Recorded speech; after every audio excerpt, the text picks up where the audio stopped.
दोस्तों हमारा दिमाग हमारी बॉडी के सबसे जरूरी हिस्से में से एक है, या फिर कह लीजिए कि ये सबसे जरूरी हिस्सा ही है, क्योंकि इसके बिना पूरी बॉडी किसी काम की नहीं होती। अगर किसी इंसान का दिमाग काम करना बंद कर दे तो उसकी बॉडी भी ठीक तरह से मूवमेंट नहीं कर पाएगी, क्योंकि हमारी पूरी बॉडी को कंट्रोल करने का काम हमारा दिमाग ही करता है। यही कारण है हमारी बॉडी द्वारा हमारे दिमाग को बिल्कुल प्रोटेक्ट किया जाता है, वरना अगर ये हमारे शरीर के बाकी हिस्सों की तरह होगा तो इसमें कहीं भी चोट लग सकती है जो हमारी पूरी बॉडी को असर करेगी। लेकिन अगर कभी किसी कारण से दिमाग में कोई दिक्कत आ जाए या फिर एक्सीडेंट वगैरह हो जाए तो दिमाग की सर्जरी करवानी पड़ती है। ऐसे में आपके मन में इस तरह का सवाल तो जरूर आया होगा, जब दिमाग इतना ज्यादा प्रोटेक्टेड है, जहां इसमें कई सारी लेयर हैं, तो भला सर्जरी कैसे होती है। तो दोस्तों बस मेरे यानी कि अपने दोस्त ब्राइट ज्ञान के साथ वीडियो के बिल्कुल अंत तक बने रहिएगा, क्योंकि आज की इस वीडियो में हम आपको ये बताएंगे कि ब्रेन सर्जरी कैसे काम करती है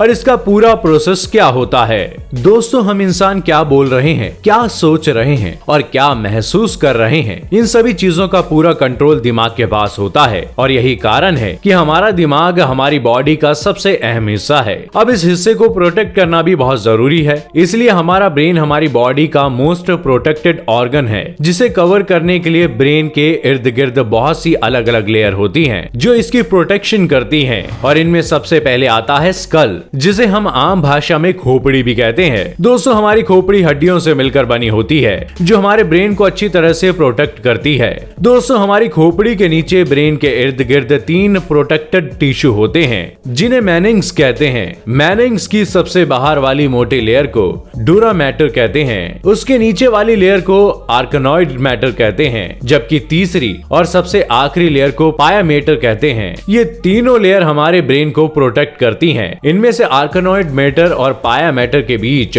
में सुबाराकॉइनॉइड स्पेस मौजूद होता है, जिसमें सेरेब्रोस्पाइनल फ्लूइड और ब्रिजिंग वेन्स प्रेजेंट होती हैं, और हमारा दिमाग इन तमाम लेयर्स के बीच में मौजूद होता है। दोस्तों हमारा ब्रेन इतना ज्यादा प्रोटेक्टेड होता है, इसलिए कुछ कंडीशंस जैसे कि brain tumour, blood vessel problem, head injury जैसी कोई भी समस्या अगर सामने आती है तो इसके ट्रीटमेंट के लिए हमारे ब्रेन तक पहुंचना काफी मुश्किल हो जाता है, और इसलिए डॉक्टर्स ब्रेन सर्जरी, जिसे क्रैनियोटॉमी कहते हैं, उसे परफॉर्म करते हैं। क्रैनियोटॉमी उस सर्जिकल प्रोसेस को कहते हैं जिसके दौरान न्यूरोसर्जन दिमाग तक पहुंचने के लिए खोपड़ी से हड्डी वाले हिस्से को निकाल देते हैं, जिसे बोन फ्लैप भी कहा जाता है, जहां सर्जरी के बाद इसी बोन फ्लैप को वापस से दिमाग में लगा दिया जाता है। दोस्तों आइए स्टेप बाय स्टेप जानते हैं कि क्रैनियोटॉमी का प्रोसेस कैसे होता है। दोस्तों क्रैनियोटॉमी परफॉर्म करने के लिए सबसे पहले मरीज को जनरल एनेस्थीसिया दिया जाता है ताकि वो बेहोश हो सके और सर्जरी के दौरान उसे दर्द महसूस ना हो, क्योंकि एनेस्थीसिया लेने के बाद मरीज होश में नहीं होता। दोस्तों एनेस्थीसिया देने के बाद सिर को 3 पिन स्कल फिक्सेशन डिवाइस में लगा दिया जाता है। असल में ये डिवाइस मरीज के दिमाग को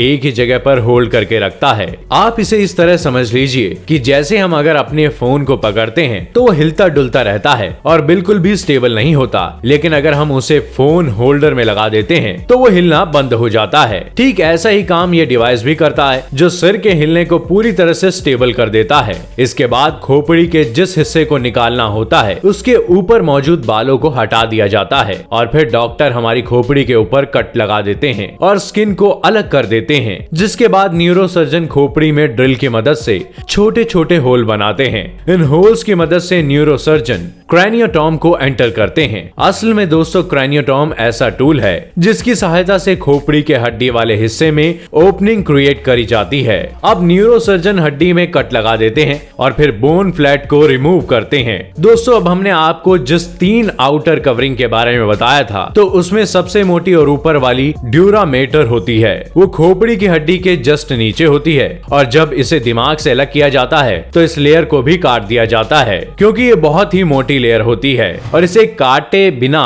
दिमाग की सर्जरी करना बहुत मुश्किल है। दोस्तों ब्रेन को एक्सपोज करने के लिए न्यूरोसर्जन बहुत से इंस्ट्रूमेंट का इस्तेमाल करते हैं, और उन इंस्ट्रूमेंट्स में से long handed scissor, dissector, laser और अल्ट्रासोनिक एस्पाइटर शामिल हैं, ताकि इन सभी इंस्ट्रूमेंट की मदद से दिमाग में जो कोई भी दिक्कत है उसे हटा दिया जाए। और जब वो प्रॉब्लम सॉल्व हो जाती है, यानी कि सर्जरी पूरी कंप्लीट हो जाती है, तो ड्यूरा मैटर में जो कट लगा होता है उसे टांकों की मदद से सील कर दिया जाता है और फिर जो बोन फ्लैप है उसे मेटल प्लेट्स और स्क्रू की मदद से वापस अपनी जगह पर सेट कर दिया जाता है। दोस्तों ये प्लेट्स और स्क्रू लाइफ टाइम के लिए लगा दिए जाते हैं और जब ये प्रोसेस हो जाता है तो स्काल्प में लगाए गए कट को भी टाकों की मदद से वापस पहले जैसा कर दिया जाता है और ये सारी चीजें होने के बाद सर को पत्तियों से बांध दिया जाता है ताकि कुछ समय के लिए जितने भी कट वगैरह सिर पर लगे हैं वो ठीक हो सके। दोस्तों इस पूरे प्रोसेस के बारे में सुनने के बाद हो सकता है कई सारे लोगों को ऐसा लग रहा हो कि ये कितना कठिन प्रोसेस है, लेकिन दोस्तों अब ये कठिन हो या फिर सरल,